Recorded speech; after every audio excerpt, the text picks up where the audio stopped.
Okay, sorry, you caught me in the middle of a Slim Jim. Okay, today's topic is meeting celebrities. Now, occasionally I mention knowing people or having met people or had conversations with people that are famous. And you look at me and you go, but famous people don't know poor people. Well, first of all, I wasn't always poor. Second of all, there are things besides cash, that celebrities have in common. I worked in the music industry. And even if you work with lesser known bands, those lesser known bands sometimes open for larger name bands in larger venues. And celebrities actually do go to concerts and nightclubs. So, if you're working in clubs 7 days a week, odds are you can run across a lot of celebrities. People I know bands, and, the 6 degrees of separation. Well, mine is actually about 2 to 3 degrees of separation. I'm like 2 people away from the president. It's any president. It really doesn't matter. I actually met Papa Bush once, but that's a whole other thing. He came to me. I didn't go to him. But the point is, you can meet celebrities. I mean, I used to meet celebrities all the time and not know they were celebrities unless someone specifically said, like my friend John Boy Franklin would introduce me to Andrew Dice Clay, the Clay Man. I didn't know who Clay was, but he was introduced to me as though he was somebody. And this was right before his big year. I think it was about a year, his career. And the same when John introduced me to Weird Al Yankovic. And also, I actually met these people. I was introduced to them, or they were introduced to me, or however John worked it out, and how John knew them, I don't know. But John knew them. This is back like mid late 80s. I don't know. It was somewhere. All I know, it happened at the Channel Club in Boston. And I met a lot of people there. I knew writers and producers, Frank Mancuso Jr., who I know and knew in the 80s. His father was chairman at Paramount and then later chairman at MGM. I knew Frank. He was younger. He was, a kid and wild and hung out in nightclubs. And when he was in Boston, he came to the Channel, as well as Burt Reynolds. But Burt, see, I had mentioned to somebody that I liked Burt Reynolds movies, which, when you're like, late teens, early 20s, in the 80s, it could have a homoerotic bromance kind of thing, and I don't think either of those words actually existed at the time, but anyways, I just basically said I'd like to meet people, but I don't want to know I'm meeting them, because I don't want it to affect our conversation. So basically, Bert was brought to the club by a mutual associate, and we would have conversations where we would talk about Bert in the third person, because Bert didn't want to give up that he was Bert. And Bert also was kind of worried, about the bromance, homoerotic, and, homicidal implications of meeting strangers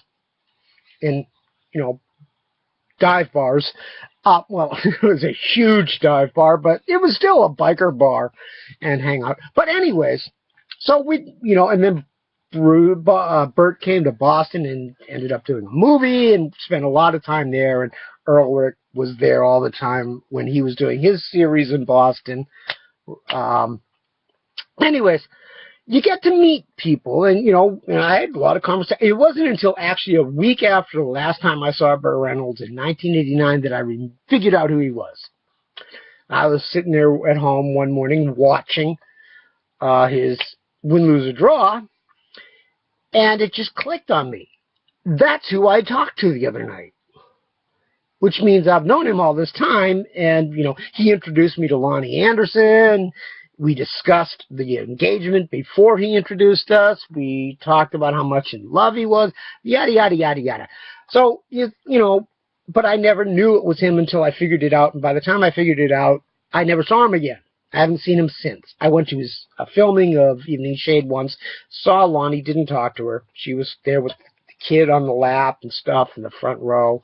It was the last show of the season. Anyways, you meet a lot of people. I mean, in Hollywood, I met a lot of people. You run into people, you party with people, you have mutual associations with people, you know, people that bring the Oreo cookies to the party and people that bring the milk to the party. And, you know, sometimes you're the one bringing the Oreo cookies. Let's just say that. And, you know, I've met other people. I was also an entertainment industry courier when I was in college studying TV production. And I, you know, earned a certificate in TV production, which is sort of basically, it was just like, I already knew everything. So I just got a piece of paper that said I knew it. And I actually did the work. You know, we had 3 full sound stages. We wrote productions. We produced them. We did all the different stage manage and lighting and grips and all that kind of stuff.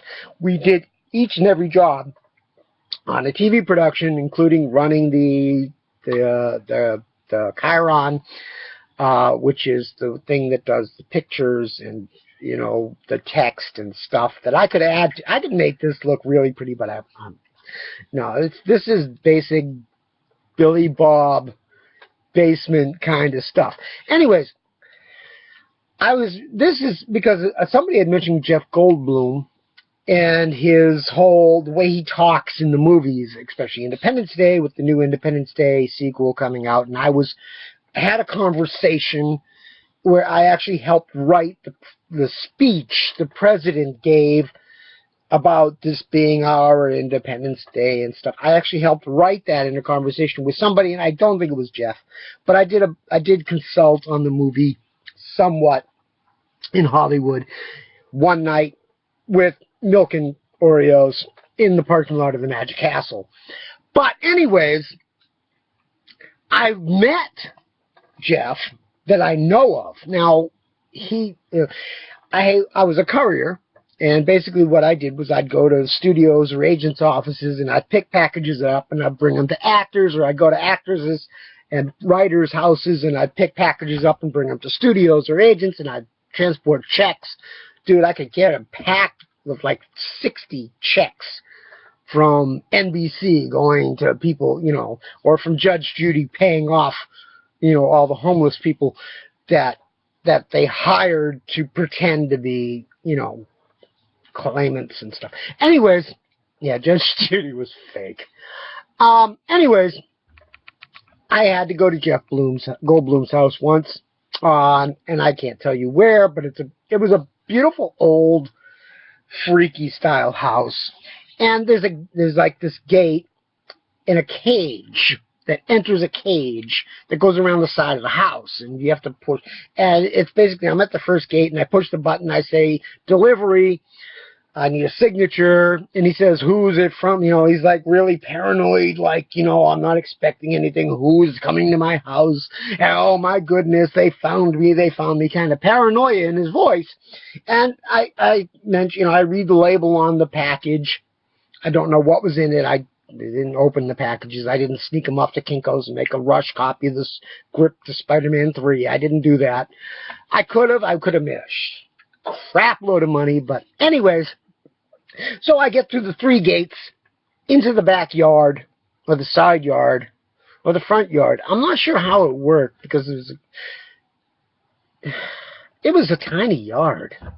I'm telling you, at least the part I saw. I've seen it from the air on Google Maps and stuff later, but at the time, I mean, and then there's like these really steep, like couple of steps up to the door, and it was, you know, and then up the doorway, and he cracks open the door, and he peeks through the crack, and then he sees me, and this look of fear turns to this look of acceptance, and all of a sudden, words began spewing from his mouth like we were long-lost friends, and the speech style is exactly what you saw in the movies, and it wasn't like I was there to be a fan. Dude, I'm like, here's your script, sign the piece of paper, let me go. And he just wouldn't stop talking. And in a bad way. I mean, it was kind of interesting. But first of all, when he opened the door, and like I said, there was like these steps, and I'm, here, and he's already up here. And then when he opened the door and he's up on the steps, he's way up there, looking down on me. It was really kind of freaky, especially in this kind of, weird old house he had. But yeah, that was one of those interesting things. We had a minor conversation. It wasn't anything more than that, but it was like this look on his face as though he knew who I was. I had the same thing went to Keenan Ivory Wayans' house. Now, I knew the Wayans is from the early first few months I was in Hollywood because they used to like Oreo cookies, supposedly. Or some of them did, and others would, And over the years, I've known Marlon and Sean, and I gather I knew Keenan. I didn't realize it, but I'm there to deliver a package to his house, which is somewhere where I won't tell you, because he's probably moved since then, because this was like 12 years ago, 2003, 2004. It was, it was a short period of time I did this job. Too much driving. Like 150 miles a day, and sometimes that's just a trip to Malibu. Anyways, and he's pulling out the driveway, and I'm parking at the top of the driveway at the street because it's my first time there, and all I see is a driveway. And they said, don't drive down the driveway and park because he doesn't like that. So I park it, and he's pulling up in his big Mercedes truck, the SUV, the square thing that every Wayans brothers had one, and he stops the car and he rolls the window down and he says, "What are you doing?" I said, "I'm delivering a package to you." And he's like, "Oh, no, the driveway's down at the bottom of this is the driveway to the driveway," because it was actually a neighbor's house at the bottom of this driveway, and then it split and there were two houses, and then there was a gate into his driveway. But anyways, it was like that thing with Jeff Goldblum. He stops the car, he rolls down the window with this look of exasperation on his face, and then he looks at me and it clicks, and this smile comes over his face. And I say, how's Dwayne and, his brother? And he, blah, blah, blah, yada, yada, yada. But, see, there's that thing that I'm pretty sure we've had conversations in the past, but at the time, it had been, at this point, 12 to 15 years, most likely. I mean, last time I saw the Wayans brothers was when they were doing the Wayans brothers, when I saw Sean and Marlon come walking down Franklin Ave in Hollywood to stop and chat with me. "Hey, how you doing, buddy? Hey," kind of stuff. Yeah, they won't respond to me on Twitter anymore. Anyways, I use a lot of different aliases. I shave my beard. I grow my beard. I pull my hair back. I even had my hair cut at one point. I think it was 1999 or something like that. I cut my hair. Back down, I had it shaved down. I looked like G.I. Jane. Literally, I looked like Demi Moore in G.I. Jane, without a beard and with a shaved head. It was homoerotic, to say the least. Anyways, so yeah, you meet people, you talk to people. I may have met a lot more celebrities I don't realize that I've met. Most likely at places like the channel. But I've met people that claim to be somebody. I've met, like I said, Jake Busey. We had Milk and Cookies. Adam Sandler used to come and see me a lot in Hollywood. I know that. And there, a few others, but there were others I met through work. Like I said, as a courier, I met Christina Applegate and Reinhold Wedgie and Martin Short and Sam Elliott and a very young Jessica Biel. Yeah, she was cute. But anyways, yeah, meeting celebrities is fun. And, you got to learn to where the line is. You don't really discuss specifics about a lot of things. I mean, we had a conversation. Yeah, so he told me that she liked dolphins. But, you know, who said that? Now, which he said which that about which her. Anyways, the point is, yeah, I know people. I've met people, and I know people, and there's a difference, and I don't claim to know people I met. You know, it's like, I know this person, and even if I know somebody, and I've known them for years, and we've had, multiple conversations, and we work together, doesn't mean, I don't go to people's weddings. I don't go to funerals. I don't show up at Thanksgiving or Christmas. I am just someone who knows you casually through life and existence. And that's why I do the music show, because I know a lot of people in the music business, and I don't know a lot of some of the people I just met when they did the show, or I met them through Facebook and other resources because of who I knew when they saw what I was doing for other people. But anyways, when you meet somebody famous, remember, they're just people, usually more messed up than other people, but that doesn't mean it's bad or good or important or not. It's just that basically if I'm telling a story and I tell a story about Bob that you don't know and that nobody knows, nobody's ever heard of. Bob is, like a homeless person or just, a waiter or waitress or somebody. Now, it seems improper to discuss Bob's life or certain events that occurred with Bob. Bob can write a mean check. Bob can serve dinner like nobody's business. It's kind of strange because nobody really, gets that. But if you have an anecdote and it happens to be about somebody that at least the general public, can dawn on them that I know who Burt Reynolds is. And, so at least it makes some sense. I don't know who Bob is. And it really, it's not that an interesting a story about how somebody serves you dinner. So the important, you basically, it's not that you're dropping names. Well, basically, the people that I actually knew the best for a long period of time were either really, really down there or really, really up there and not so much in the middle. And the people that are really, really down there, the parts of the things that you have in common with them and that you know about them, you really don't discuss publicly.